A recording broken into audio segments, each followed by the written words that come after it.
Bismillahirrahmanirrahim. Assalamualaikum warahmatullahi wabarakatuh. Perkenalkan, nama saya Ramlan Surahman, mahasiswa PPG Batch 2 di LPTK UIN Sunan Gunung Jati Bandung. Dengan mata pelajaran fikih, pada saat ini saya akan melaksanakan proses pembelajaran sebagai salah satu syarat untuk mengikuti uji kinerja. Pertemuan sebelumnya kita telah membahas tentang materi tentang madhab, atau menurut pengertian bahasa adalah pendapat atau kelompok aliran orang lain. Jadi menurut istilah adalah bahwa ijtihad pendapat seorang imam dan memahami sesuatu hukum fikih, yang mana klasifikasi mazhab itu terdiri dari 3. Yang pertama adalah apa? Taklid. Yang kedua adalah ittiba. Yang ketiga adalah tarfih. Ya. Apa itu taklid? Ya. Taklid secara bahasa, gitu ya. Taklid merupakan masdar dari kata qallada yuqallidu taklidan. Kata taklid ini secara bahasa memiliki 3 makna, yaitu menggantungkan sesuatu pada sesuatu yang lain. Yang kedua, selalu bersama. Yang ketiga, memberikan beban. Nah, selanjutnya beberapa contoh taklid dalam kehidupan sehari-hari. 1. Contoh bukan salat dengan mengikuti penjelasan seorang ulama. Jadi kebanyakan dari kita melaksanakan sholat dengan cara taklid, di mana kita tidak pernah bertanya kepada guru kita mengenai dalil tentang sholat yang beliau ajarkan. Jadi di situ kita melaksanakan tenaruskeun, tidak menanyakan dalil atau apapun, kita melaksanakan praktek sholat. Kalau menanyakan dalilnya ada dalam Al-Qur'annya dijelaskan aqimis sholat, ya. Jadi kita mengikuti ulama. Nah, ini contohnya melaksanakan sholat. Nah, ini bacaan sholat. Jadi kita mengikuti taklid. Itu taklid yang dibolehkan, ya. Yang kedua, wudu dengan mengikuti penjelasan seorang guru ngaji ketika belajar wudu dari guru agama. Ketika kita duduk di bangku sekolah dasar sampai sekarang, kebanyakan dari kita juga tidak sempat belajar dalilnya, maka kita pun telah melaksanakan taklid dalam hal wudu, ya. Oh, wudu gini praktek wudunya, ya. Gini tata cara wudunya. Tidak menanyakan apa dalil wudunya, ya. Bagaimana ayat tentang wudunya. Kita mengikuti ini yang sudah jelas oleh para ulama. Kita melaksanakan praktek wudu. Selanjutnya hukum taklid. Nah, hukum taklid itu tidak sama antara satu orang lain dengan orang lain. Itu bisa alias boleh atau bisa juga haram. Boleh. Orang yang belum mampu berijtihad itu boleh taklid kepada seorang yang dia percaya akan ilmu kesalehannya. Hal ini banyak kita lakukan. Hampir semua tata cara ibadah kita taklid kepada para guru, baik guru sekolah, dosen di kampus maupun ustaz di pengajian. Yang kedua, haram. Orang yang sudah mampu berijtihad tidak boleh taklid kepada orang lain dalam masalah-masalah yang dia telah mampu berijtihad dalam bidang itu. Ada orang yang punya kemampuan ijtihad di bidang sholat, maka dia tidak boleh taklid di bidang sholat. Bila Anda termasuk orang yang punya kemampuan ijtihad di bidang jual beli sehari-hari, maka Anda tidak boleh taklid di bidang tersebut. Jadi dengan demikian hukum taklid pada tiap orang ini tidaklah sama, ya. Nah, yang kedua tadi klasifikasi bermadzhab itu adalah ittiba. Nah, ittiba secara bahasa merupakan makna dari kata ittiba, yattabi'u ittiba'an. Nah, jadi secara bahasa ittiba ini memiliki 3 makna. Yang pertama apa? Mengejar ketertinggalan seseorang mengikuti orang lain. Yang ketiga, mengikuti atau napak tilas, ittiba, ya. Pengertian ittiba ini ya dijelaskan, sesungguhnya para ahli fikih maupun ahli usul fikih tidak memiliki definisi yang baku mengenai istilah ittiba. Namun biasanya mereka menggunakan istilah ittiba ini dengan makna yang mendekati makna ittiba secara bahasa. Imam Ahmad bin Hanbal memberikan definisi ittiba ini sebagai berikut, ya. Yang artinya ittiba yaitu bila seseorang mengikuti apa-apa yang berasal dari Nabi Muhammad SAW dan para sahabat, namun setelah generasi sahabat yaitu generasi tabi'in, maka dia tidak boleh memilih. Nah, yang selanjutnya contoh ittiba. Ini contoh ittiba, ya. Ini hukum ittiba, semua orang memiliki waktu kesempatan untuk belajar dengan baik. Jadi memang tidak mudah atau harus diperlukan keseriusan, ya, upaya yang sungguh-sungguh untuk mengecek suatu persatu amalan ibadah yang kita lakukan. Selanjutnya, pengertian talfik yang ketiga dalam bermadzhab, klasifikasi bermadzhab itu adalah talfik. Talfik dalam bermadzhab fikih ini secara bahasa berasal dari kata lafaqo yalfiqu atau lafaqo yalfiqu talfikan. Lafaqo yalfiqu talfikan, ya. Ini dalam melakukan talfik ada dua masalah, yaitu yang artinya menggabungkan kedua asal kata talfik itu pengertiannya secara bahasa dan serta penggunaannya. Di sini contohnya dalam membatalkan wudu. Ada seorang laki-laki yang sudah berwudu lalu dia menyentuh seorang wanita yang bukan mahramnya, di mana laki-laki itu sedang terluka yang mengalirkan darah, dengan catatan dalam mazhab Syafi'i wudu laki-laki itu batal karena dia bersentuhan dengan wanita yang bukan mahramnya. Dalam mazhab Hanafi wudu laki-laki itu batal juga, namun dengan alasan yang lain, yaitu karena ada darah yang keluar dari tubuhnya. Gitu.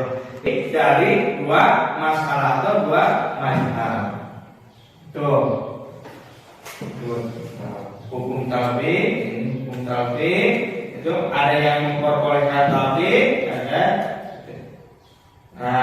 yang melarang talfik. Jadi untuk selanjutnya yaitu tentang berdiskusi, ya. Tadi kita sudah bahas materi tentang klasifikasi bermadzhab. Untuk sekarang marilah kita mendiskusikan materi tentang klasifikasi bermadzhab. Untuk kelompoknya yang sudah Bapak tentukan, silakan untuk kelompoknya masing-masing.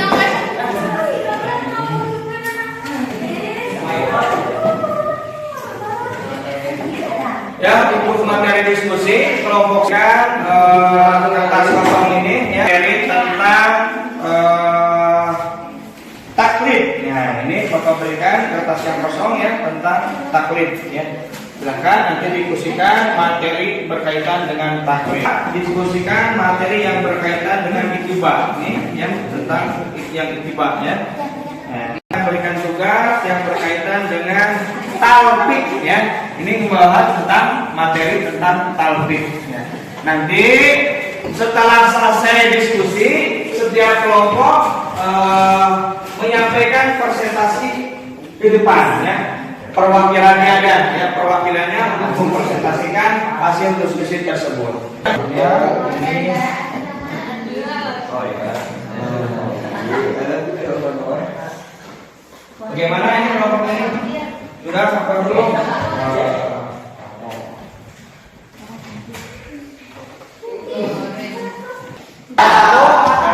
Kelompok dua sudah, kelompok tiga sudah. Ya, untuk sekarang mewakilkan untuk yang presentasi ke depan dan kelompok lain menyimak materi yang disampaikan dari kelompok satu ini. Nanti juga selanjutnya kelompok dua mempresentasikan ke depan dan kelompok lain mendengarkan, dan kelompok tiga juga mempresentasikan ke depan. Kelompok satu dan dua mendengarkan dari presentasi kelompok tiga. Nah, itu. Kelompok satu untuk mempresentasikan ke depan. Silakan hasil diskusi ini. Hasil diskusi dari kelompok satu Taklid adalah secara etimologi. Kata taklid adalah istilah yang berasal dari bahasa Arab, yaitu meladai, lidu, taklidan. Asal kata tersebut memiliki berbagai macam arti yang tergantung pada letak dan pemakaiannya dalam kalimat. Ada kalanya kata taklid berarti menghiasi, meniru, menyerahkan, mengikuti dan sebagainya. Adapun pengertian taklid menurut para ulama antara lain sebagai berikut. 1. Menurut Imam Al-Ghazali, taklid adalah meniru dengan tanpa hujah dari dalil atau hukum. 2. Al-Isnawi dalam kitabnya Nihayah Al-Usul mendefinisikan taklid adalah mengambil perkataan orang lain. Terima kasih untuk kelompok 1 telah mempresentasikan hasil diskusinya. Silakan untuk kelompok 2 untuk mempresentasikan hasil diskusinya.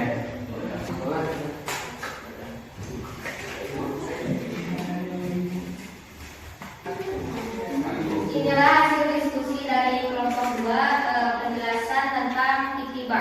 Kata ittiba ini ternyata sudah diserap dalam bahasa Indonesia loh. Berdasarkan KBBI, Kamus Besar Bahasa Indonesia, ittiba ini diserap menjadi ittiba yang berperan sebagai kata kerja dan berarti sebagai mengikuti contoh.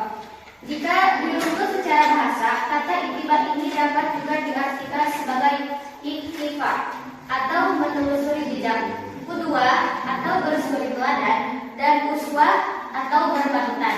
Atas dasar itulah istilah ittiba ini berarti menerima perkataan atau ucapan orang lain dan mengetahui sumber atau alasan dari perkataan tersebut, baik dari dalil Al-Quran maupun hadis Nabi. Singkatnya, ittiba ini adalah upaya umat muslim untuk mengikuti atau menuruti semua telah diperintahkan, yang dilarang dan dibenarkan oleh Rasulullah SAW.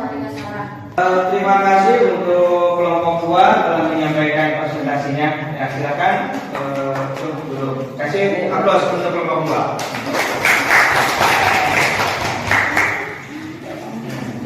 Selanjutnya yang akan mempresentasikan yaitu kelompok 3 ya. Silakan perwakilan dari kelompok 3 untuk mempresentasikan hasil diskusi. Kamu siang hari mas Samida.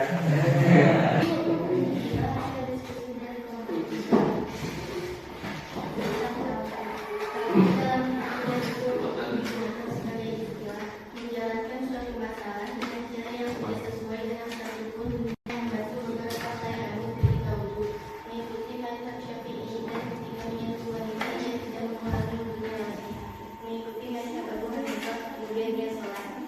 Sholat tersebut batal menurut mereka membasuh minimal ke atas kepala.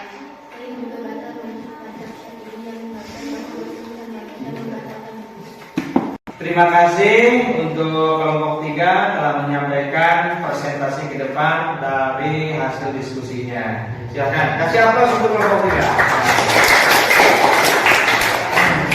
Laksanakan presentasi ke depan. Mungkin kalian tidak semangat ya? Semangat tidak? Oh, semangat. Yang ada SBG ikuti ya, biar pembelajaran kita lebih semangat lagi ya. Ikuti ya. 1, 2, 3. King Kong badannya besar, King Kong badannya besar, tapi kakinya pendek, tapi kakinya pendek, lebih lucu angsa, lehernya panjang, kakinya pendek, lehernya panjang, kakinya pendek. Gajah badannya besar, badannya besar, tapi badannya tipis, lebih lucu siput, kemana-mana rumahnya ikut. Lebih lucu siput, kemana-mana rumahnya ikut. Ya.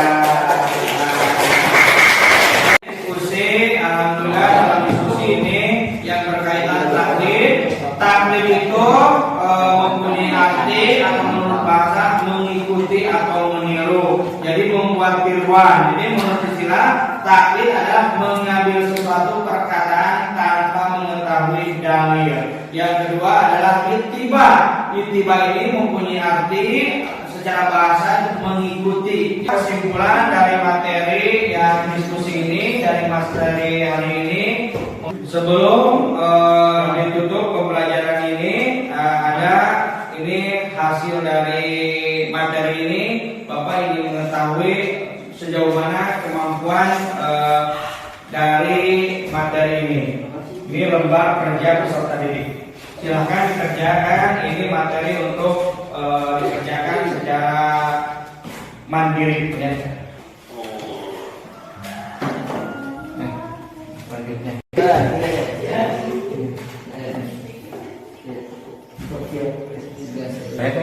Silakan untuk dikerjakan ya masing-masing ya. Dari awal sampai akhir kita sudah menjelaskan pengertian dari taklid, ittiba dan talqin. Alhamdulillah kita telah selesai melaksanakan pembelajaran ini. Mudah-mudahan pembelajaran ini banyak manfaatnya untuk kita semua. Amin Allah ya rabbal alamin. Marilah kita tutup materi ini dengan pembacaan doa kifaratul majlis. Bismillahirrahmanirrahim. Subhanakallahumma wa bihamdika asyhadu an la ilaha illa anta astaghfiruka wa atubu ilaik. Assalamualaikum warahmatullahi wabarakatuh.